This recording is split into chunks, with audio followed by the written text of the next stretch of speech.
Hi, everybody, and welcome to today's webinar on APQP for Aerospace Excellence. I just really want to thank you for joining us today. So we're going to go ahead and jump on in so we can get as much information to you all in the short period of time. But before I hand this over to our speaker today, I do want to tell you a little bit more about what we do here at Bureau Veritas. Bureau Veritas is a world leader in inspection and certification services. Created in 1828, the group has approximately 82,000 employees located in more than 1,600 offices and laboratories across the globe.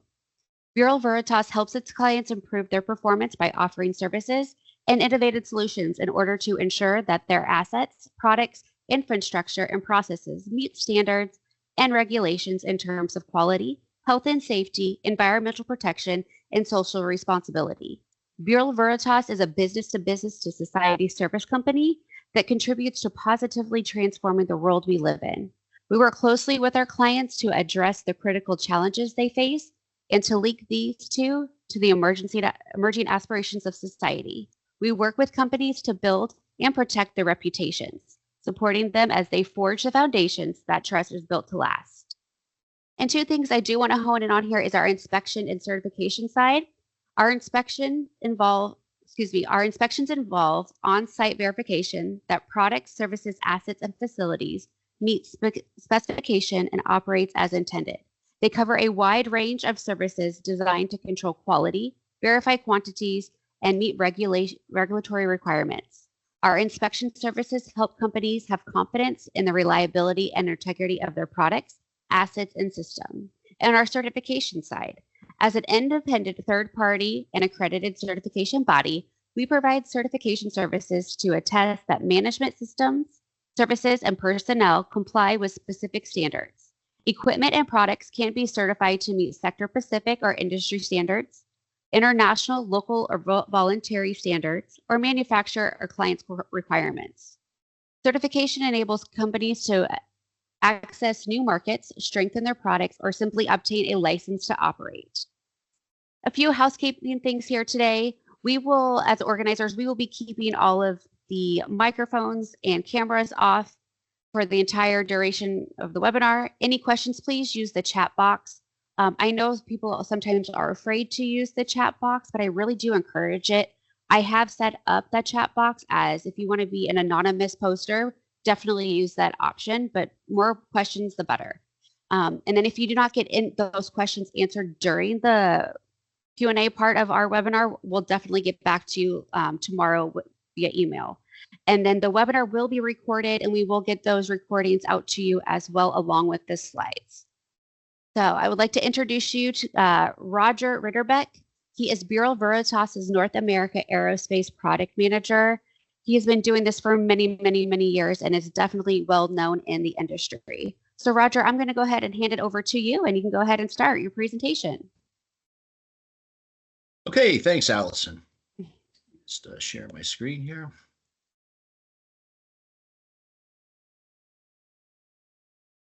Okay, Allison, does that look good and can you hear me? Yes, it looks great. Okay, great. Well, welcome everyone and thank you for attending today's webinar on APQP and how those requirements are defined in the Aerospace Standard AS 9145. It's a newer standard published in the last few years, or revised in the last few years.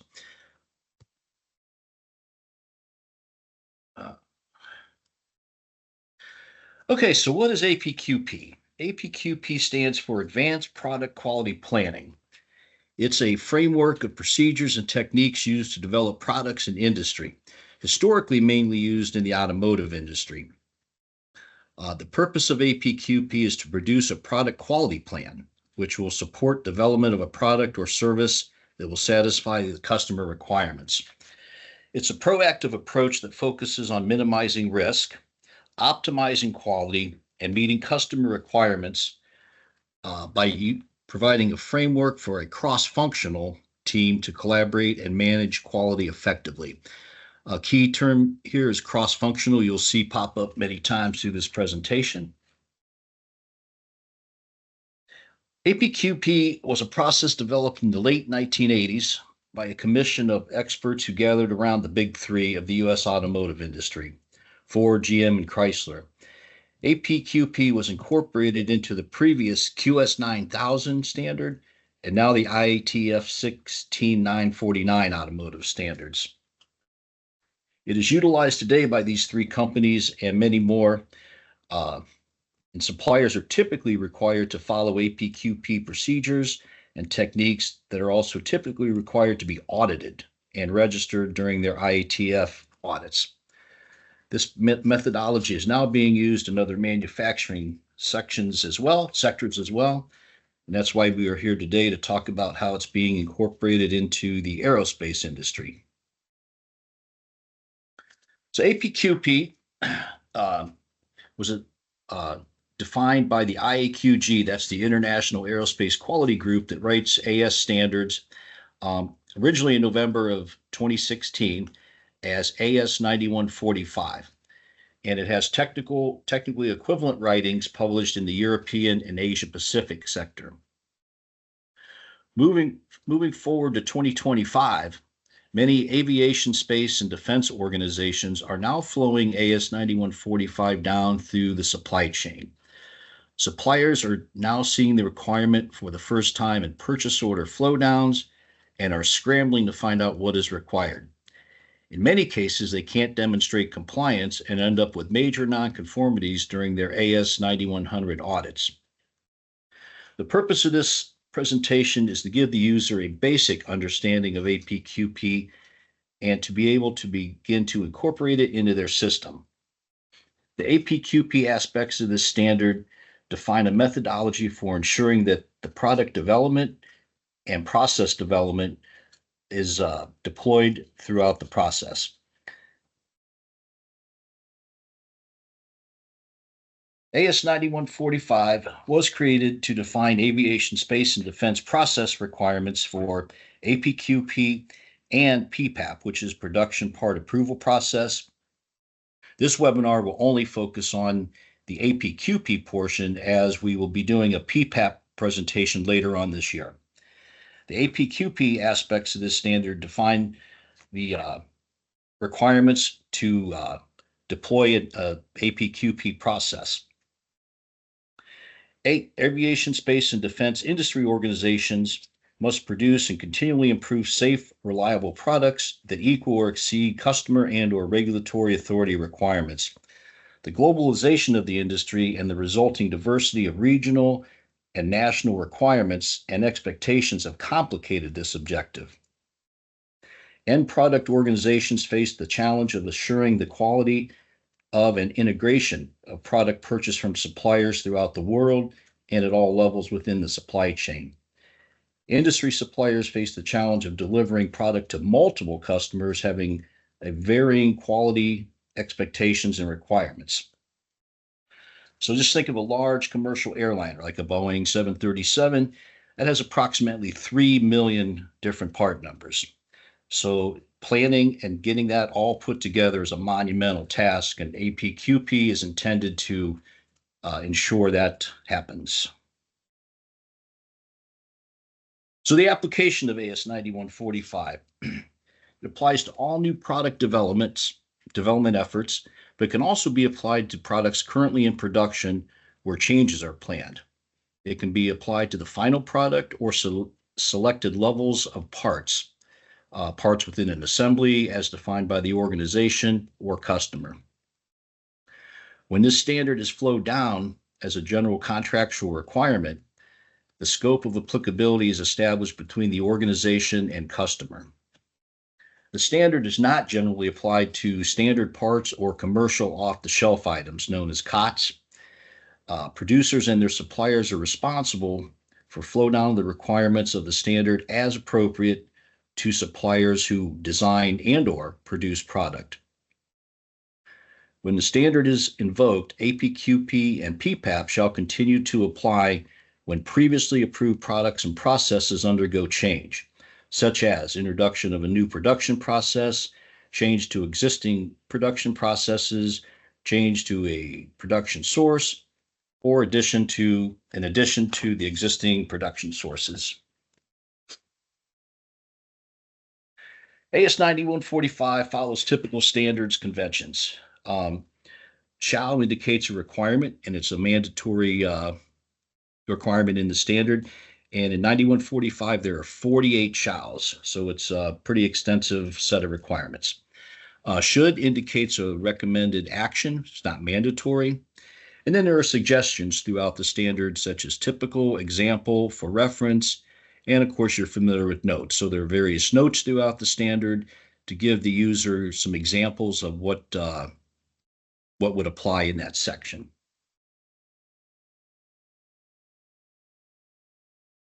AS 9145 relative to requirements.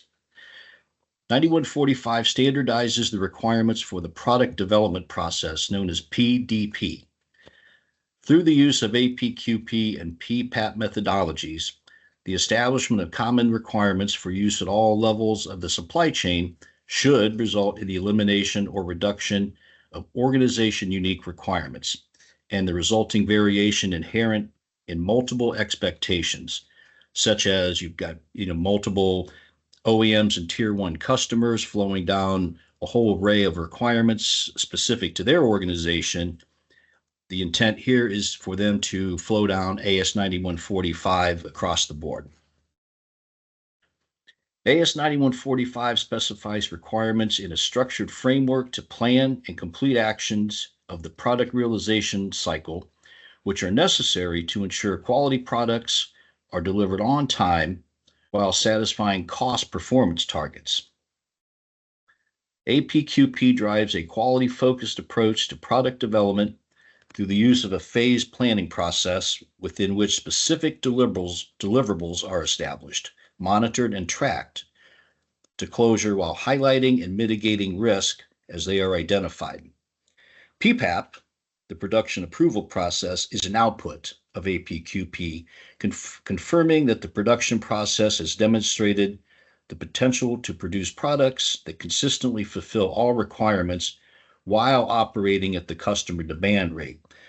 That last piece is very important. Customer demand rate means that you have to produce so many parts to meet their order requirements and on-time delivery.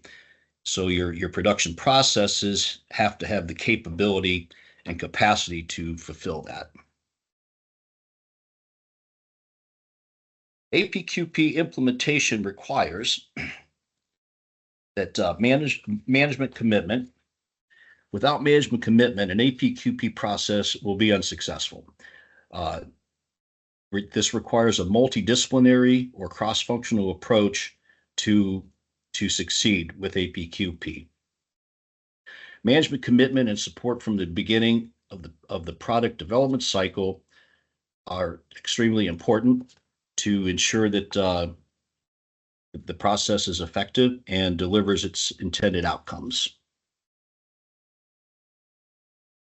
So getting into the meat and potatoes of APQP, there are 5 phases of APQP, starting with the conceptual product needs, extending throughout the product life cycle. The actual duration of each phase will differ depending upon the scope and timing of the specific product and/or production development project. These phases are described as follows. Planning. Phase 1 is planning. The goal of this phase is to capture customer inputs, benchmark data, lessons learned, regulatory requirements, technical specifications, company know-how, and strategy into a product concept and realization plan. This includes identification of the high-level technical, quality, and cost targets. The next phase, phase 2, is product design and development. The goal of this phase is to translate the technical, quality, and cost requirements into a controlled, verified, and validated product design.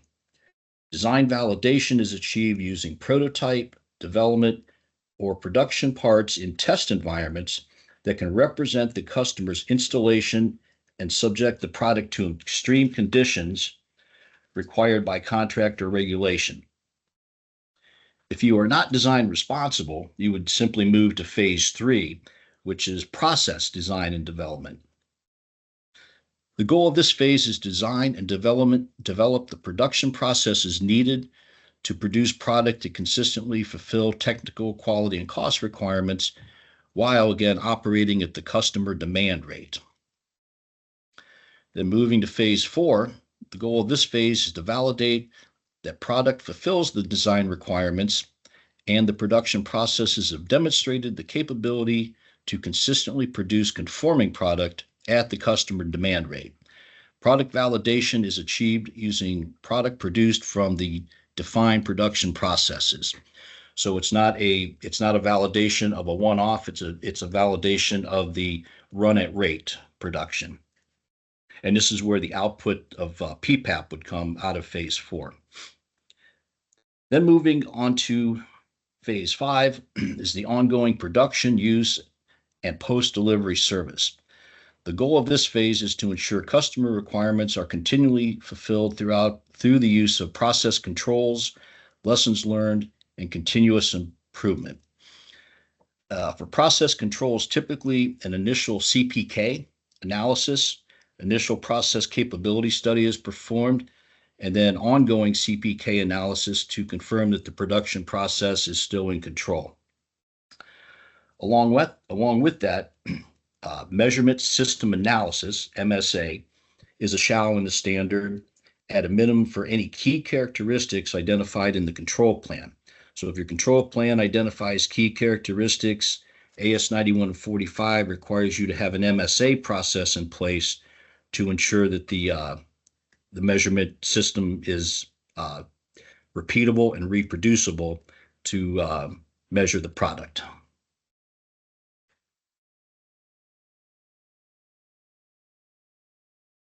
So this diagram shows the phase approach and ties the 4 events on the left. So on the left is product development process, or PDP. Next is phases of the advanced product quality planning, or APQP. So those are the 5 phases we just talked about. And then key production part approval process. So those are your PPAP events, which happen after phase 4. And then product status, which continues on through phase 5. Next slide. Okay, getting into the requirements section of the standard. It's like any typical standard. Sections 1, 2, and 3 are scope, application, definitions, which are important, but we didn't want to use time to just go over that stuff. So section 4 is general requirements, APQP project management, planning, product design and development, process design and development, product and process validation, and ongoing production, use, and post-delivery that we mentioned in the previous slide. So the corresponding section 4.1, 2, 3, and so on, those are the clauses within section 4 that define the requirements specific for all these different subject matters here.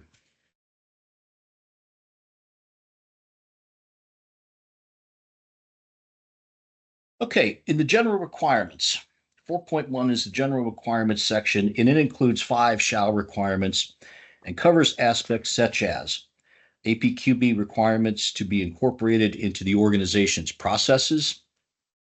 The scope of product for which APQP applies shall be defined. So if you have a AS 9145 requirement flow down from a specific customer, that doesn't necessarily mean you have to deploy that throughout all your product that you produce. Probably a good idea, but not necessary, but you do need to define the scope of which APQP applies. It requires that you define the roles and responsibilities for managing APQP and allocating resources. So that goes back to the cross-functional, multidisciplinary aspect and defining who the responsible personnel are. And then the planning processes. So in the current AS 9100, section 8.1 is planning for product realization. Those planning processes will now have to include APQP. And including supply chain management, planning to support the project. So suppliers will be an integral part of this, And for it to be successful, they really need to be part of the APQP process.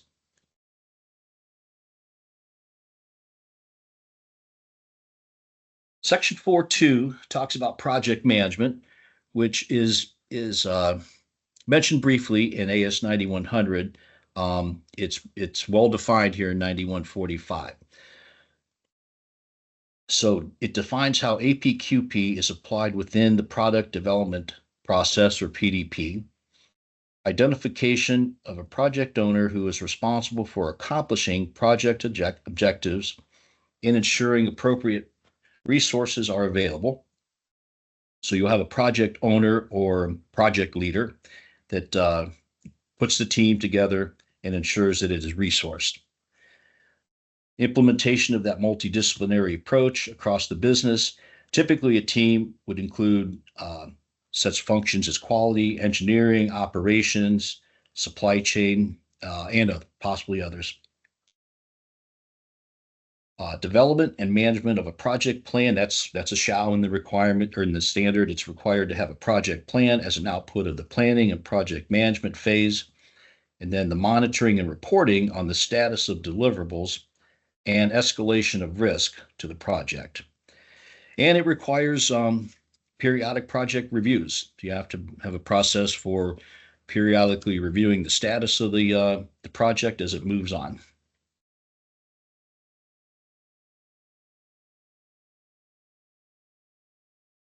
Okay, phase one requirements.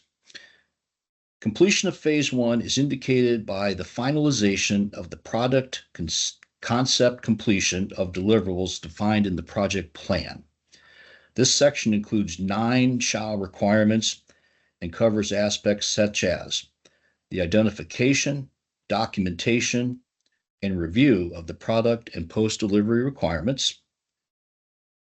It includes the identification of customer, regulatory, and internal requirements, including special requirements defined in 9100 and/or 9110, and references to supporting technical specifications. So I referenced those 2 standards here, as most APQP requirements are going to fall within those 2 standards, and predominantly AS 9100. It would never be part of AS 9120, which is a standard for aerospace distributors.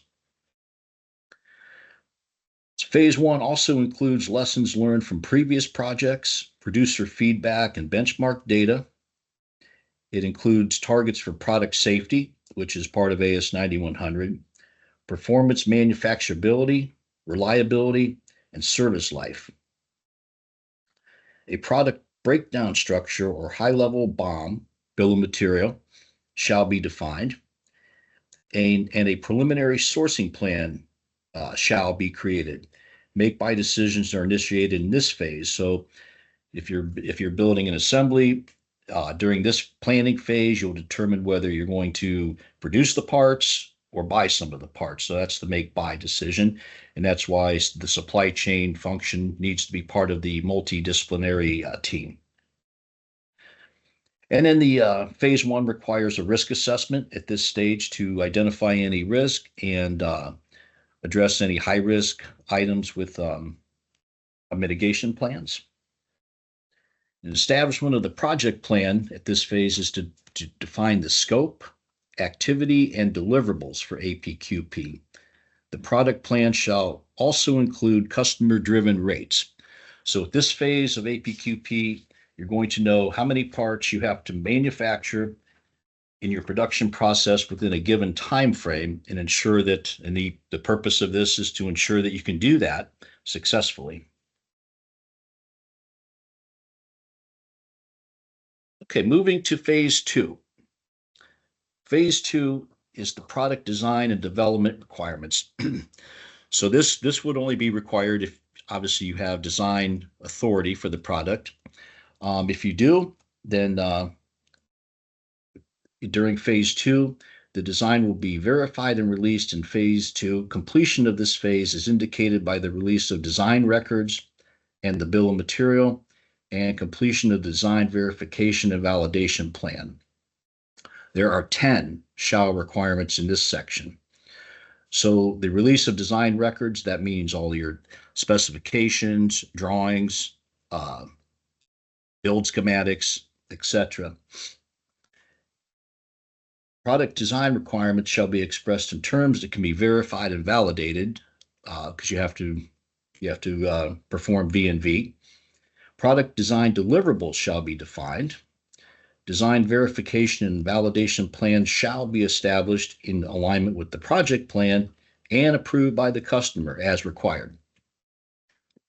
Design verification and validation results shall be documented, and configuration of the product to be used during testing shall be documented. So this is where you would establish a configuration baseline. The design responsible organization shall ensure that a design risk analysis related to performance is performed at appropriate risk mitigation, and appropriate risk mitigation activities are performed. Key characteristics and critical items are identified at this stage as well.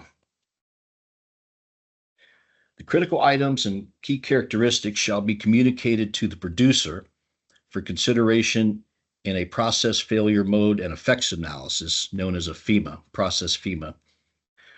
Risk associated with preliminary sourcing plans shall also be evaluated, and the feasibility of manufacturability shall be assessed and risk identified and addressed.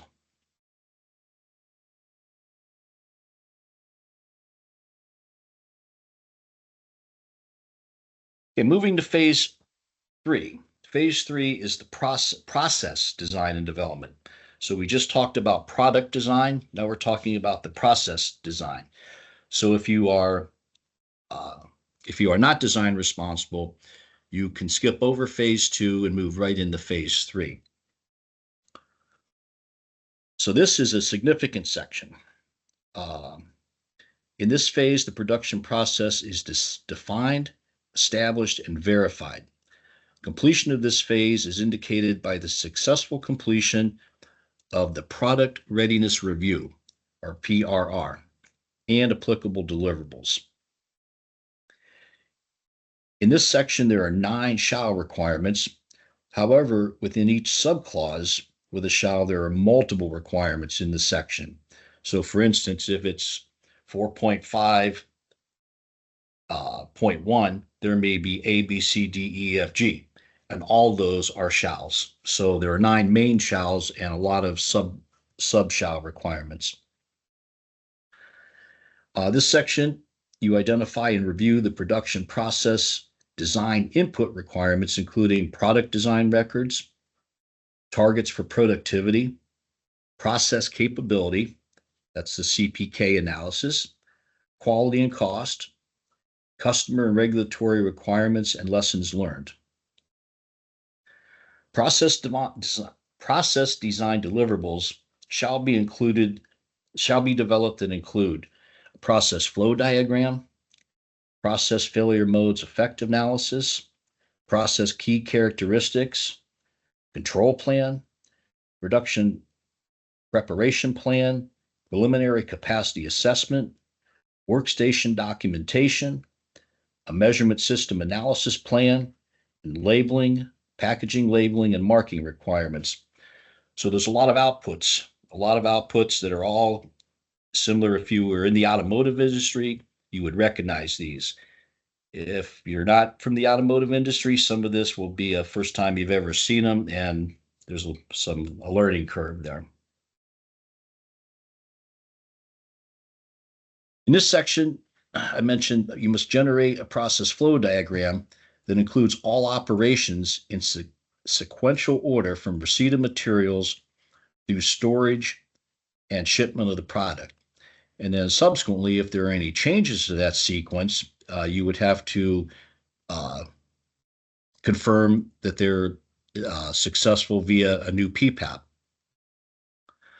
The organization shall also perform a risk analysis of the manufacturing process and identify any mitigation plans for high risk using the process failure modes effect analysis methodology. Process key characteristics shall also be identified using the PFEMA. Another required output are control plans. So control plan would follow the sequential steps identified on the process flow diagram, and you identify the controls in place to ensure that that's effective, the measurements to be taken, and moving to the next stage. The control plan shall also list the design and process characteristics to be monitored and include all product and process key characteristics and critical items. The organization shall conduct a process readiness review to verify that their manufacturing process is documented and ready for production. So a lot of activity in phase 3 to ensure that you're ready to produce product and move to the next phase.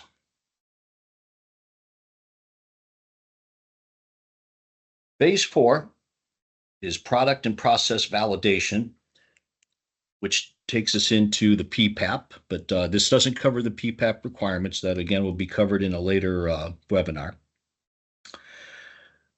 So this section defines the requirements for the product and process validation.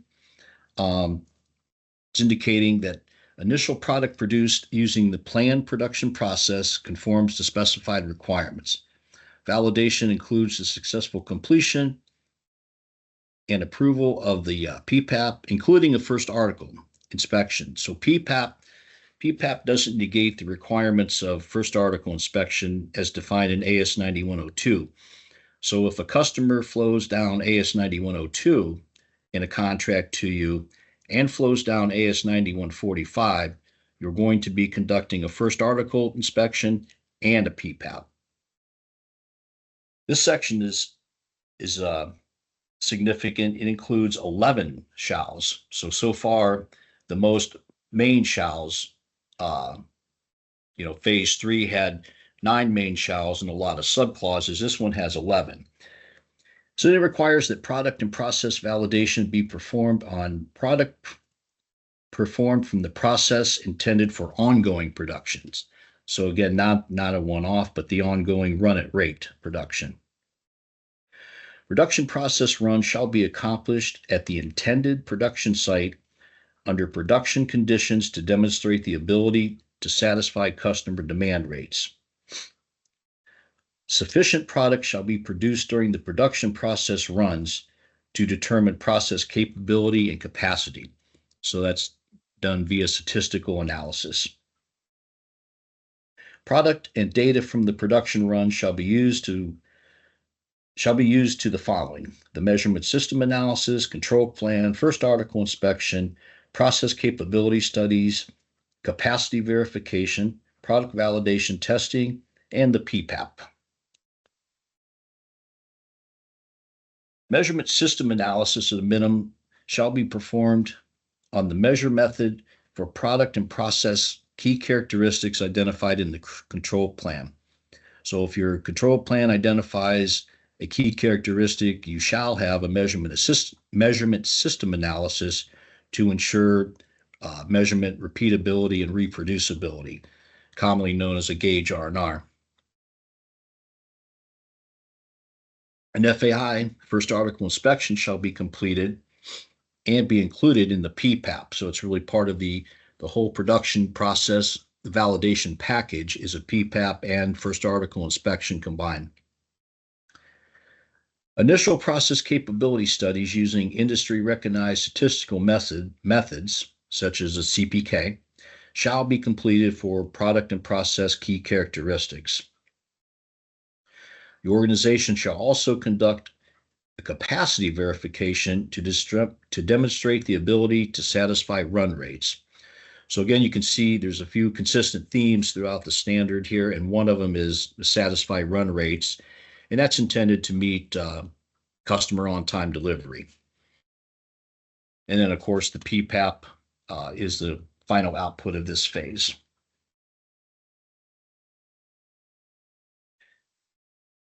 Then on to phase 5 is the ongoing production, use, and post-delivery service. So phase 5 is a continuous phase that extends throughout the product life cycle.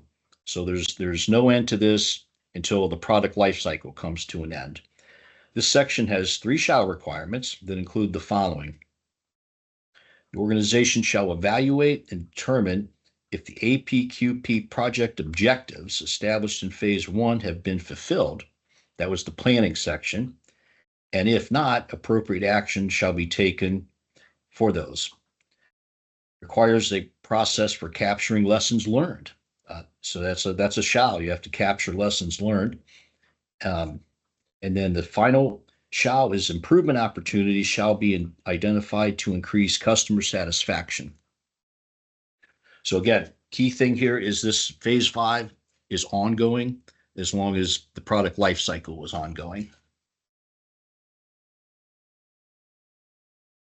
In section 5 of AS 9145, so we went through section 4 of AS 9145, and there are 7 sections, subsections within section 4.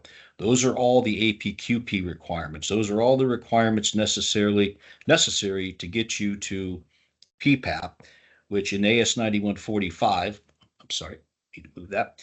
AS is defined in section 5 of AS 9145. Requirements for PPAP are minimal in comparison to APQP. This presentation, again, only focused on APQP requirements. If you're faced with a AS 9145 flow down requirement, you'll have ample time to figure out PPAP during the APQP phase. So if you think back to the phases, phase 3 is going to take a substantial amount of time to design and develop your production processes and all the required outputs of that phase, such as control plan, FEMAs, MSA, etc.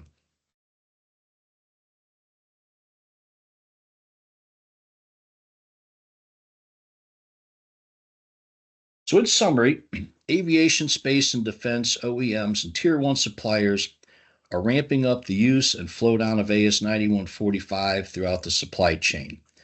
And we have seen this firsthand during the audits that we conduct at Bureau Veritas for our AS 9100 clients. And I can tell you that in some cases where suppliers don't understand the requirements, there have been many nonconformities raised. So it's best to educate yourself, and we'll talk about that in momentarily. The reason is why they're ramping this up is that as production of aircraft and other aviation, space, and defense vehicles increases, there is an increased demand on the supply chain. So think about an aircraft engine. If there's 2 engines on a 737, if Boeing ramps up the production rate of 737 by 10 planes a month, that's 20 aircraft engines. There's numerous parts in an aircraft engine, many built by small suppliers that may have limited capacity. So that's why this is very critical. If you're a traditional aerospace organization, much of what you've heard today is probably sounds like a foreign language, unless you've had automotive experience in the past. Hopefully, this presentation has provided some level of awareness on the subject of APQP that will result in further learning of the subject. My recommendation, if you're faced with an AS 9145 flowdown without time to prepare, would be to get help, either to hire the necessary competency or to find external help to put an APQP process in place and train your personnel. So at Bureau Veritas,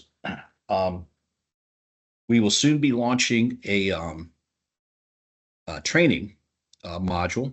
Public training will be available for APQP as it relates to AS 9145. And we can also offer auditing to the standard as well. And then this slide, I just included some general reference material. The IAQG Supply Chain Management Handbook is a wealth of information that many organizations don't even know exist. It's available on the IAQG website. It's absolutely free. You just have to sign up for it. And it's got information, guidance documents, it has actual templates and things that you need to use in your implementation of every aspect of manufacturing, so you don't have to reinvent the wheel. So I highly recommend visiting the IAQG website and looking at the Supply Chain Management Handbook. And then with that, I think I'm turning it over to Allison for questions. All right. Thank you so much, Roger. This is great. I did just send another poll out. If you guys can please respond to that. But we are getting quite a few questions. Okay. Roger, let me get one here for you. And a lot on this particular question. Are you going to go into the frozen processes? Can you repeat that question, Allison? Yes, I said, are you going to go into the frozen processes? So frozen or fixed processes are processes that typically are established, production processes that are established and approved by the customer. So if there are any changes to a frozen or fixed process, it would require that subsequent customer reapproval. So yes, you could apply APQP could be applied to any production process, whether it's fixed or not fixed. Okay, thank you. Another question I do have is, can an organization get certified to AS 9145? No, currently there's no accredited certification scheme in place for AS 9145. Bureau Veritas does offer conformity assessments to AS 9145, where our experienced aerospace auditors could come in and assess your APQP program to AS 9145, and we could grant you a AS 9145 conformity certificate. Okay, great. Thank you. And then how can I comply with the AS 9145 if I'm not design responsible? Yeah, that's a common question I get from our clients.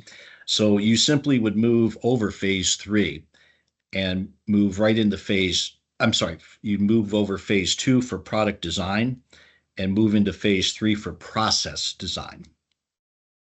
So product design, you're actually designing the product. You have product design authority and responsibility. Phase 3, you are designing the production process.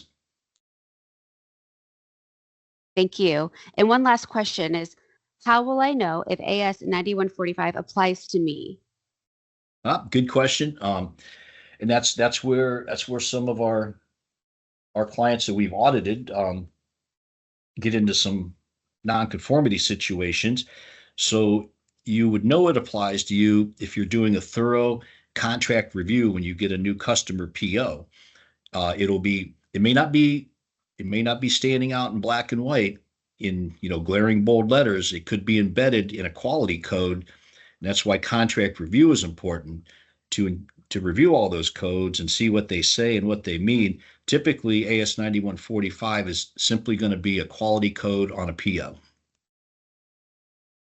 Okay, great. And they're still coming in. The questions are still coming in, so I'm going to keep going through them. That's okay. Yeah. The APQP tool guarantees a correct new product introduction. Did you say guarantees? Yes. Well, I'm not sure guarantee would be the right word. An APQP process is intended to ensure that your production process meets all the product requirements at the customer run rate. So that's why it's important to do, you're using all those tools, a control plan, process flow diagram, PFEMA's MSA, to ensure that, all the risks are mitigated, you're statistically capable of running at rate, and you've got a successful PPAP. So if you do all that, I guess you could use the term guarantee. All right, thank you. So another question is, can you go over where to locate those templates on the IAQG website again? Yeah. So you go to www.iaqg.com iaqg.org.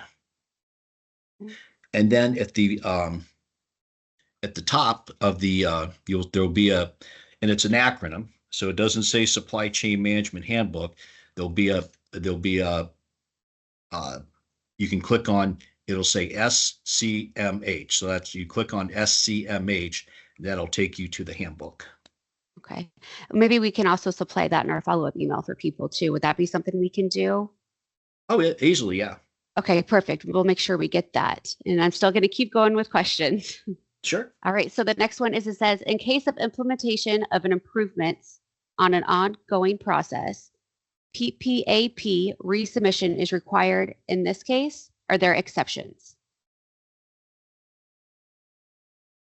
So if I understand the question, if you're making improvements, I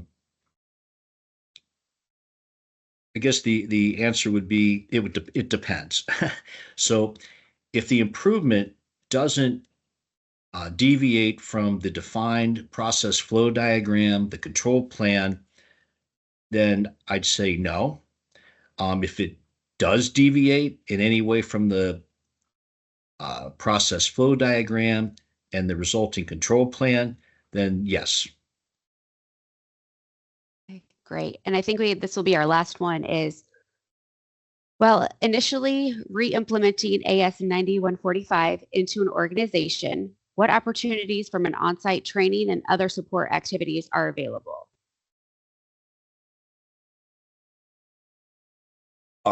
Did you say in addition to the on-site training? Yes, I believe so. So yeah, I mentioned Bureau Veritas will soon be launching a training course on AS 9145 and APQP, and we offer conformity assessments, which would be a good learning experience, because our qualified assessors would come in and they would audit the organization to AS 9145 and identify any gaps where you're not meeting the requirements. So as an output of that conformity assessment, you're going to come away with lessons learned. Yeah. Okay. Well, thank you so much, Roger. There's just a few things I do want to go over here real quick, kind of piggybacking off of what you just said about what we offer. I don't know if people do know, but we do offer private courses for companies where we can come in and do these trainings and assessments instead of having to take a public course as well. So I'll be putting all this information into our follow-up email and letting you know who our salespeople are that can help you out with that. And then we have one more question that just came in, Roger. Okay. It says, my company worries. I know this is great. My company has been producing, it says quotations, legacy product for 50 plus years. What would be the best way to make sure management understands what the requirements are? So if it pertains to AS 9145, I would say, if you go back to, I believe the planning phase one, it requires that the organization define the scope of the APQP program. So you would need to understand your customer requirements and expectations. If it's a legacy program or product, typically a lot of organizations aren't going to require you to perform PPAP on a legacy program. Some do, but it's not common. The common application and flow down of AS 9145 is for new product development. Okay. And like I said, they're still coming in. This is a great question here. Should you proactively add the AS 9145 code to your PO codes to flow down to a vendor, even if you have not yet been asked to comply to it?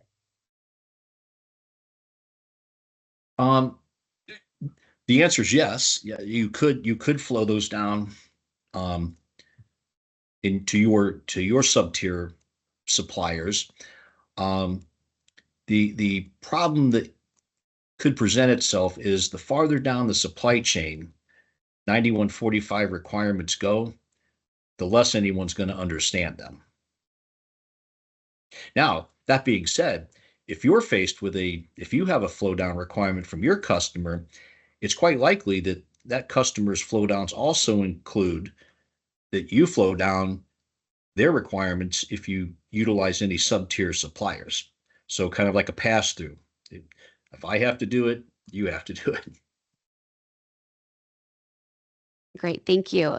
And one more here, it says, shall the process and product characteristics be referenced in the control plan, or some details may be referred to in work instructions?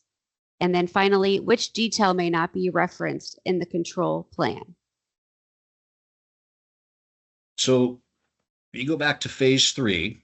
One of the required outputs of phase 3 is a control plan. The control plan follows the process flow diagram, and for each step identifies, what characteristics need to be measured, how frequent, what measuring tool, et cetera, et cetera. So you to meet 9145, you would have to have a control plan. Can you repeat that question again? Yes, let me get it back up here. It says, make sure, yeah, okay. So shall the process and product characters be referenced in the control plan, or some details may be referenced in the work instruction? Which details may be referenced in the control plan? Okay, so work instructions can support the control plan, but 9145, it does require a control plan, and any relative characteristics at that production operation. A work instruction could provide additional instructions and detail on what to do at that specific operation. Okay. All right. I think that is all that we have today. We will double check to make sure we have everybody's questions answered. I really do appreciate everybody today. Once again, we are offering a new course here. It's the APQP and PPAP course. We are doing a 15% off code for this summer. And I will be putting all that information here in the follow-up email as well, along with the link to sign up for it. But if you have any questions, please do not hesitate to reach out to us. We're happy to help you with anything you may need. So thank you so much again for everybody attending today. Have a good one. Yep. Thank you, everyone.